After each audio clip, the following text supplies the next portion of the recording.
यासीन, कसम है कुरान की जो हिकमत से भरा हुआ है। ए मोहम्मद सल्लल्लाहु अलैहि वसल्लम, बेशक तुम पैगंबरों में से हो, सीधे रास्ते पर हो। ये कुरान गालिब व मेहरबान का नाजिल किया हुआ है ताकि तुम उन लोगों को जिनके बाप दादा को खबरदार नहीं किया गया था खबरदार कर दो कि वो गफलत में पड़े हुए हैं। उनमें से अक्सर पर अल्लाह की बात पूरी हो चुकी है, सो वो ईमान नहीं लाएंगे।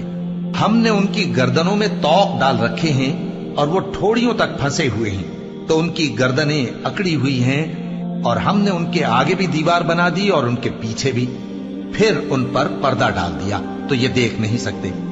और तुम इनको खबरदार करो या न करो, इनके लिए बराबर है, ये ईमान नहीं लाएंगे। तुम तो सिर्फ उस शख्स को खबरदार कर सकते हो जो इस नसीहत यानी कुरान की पैरवी करे और रहमान से गायबाना डरे, सो उसको मगफिरत और बड़े सवाब की बिशारत सुना दो।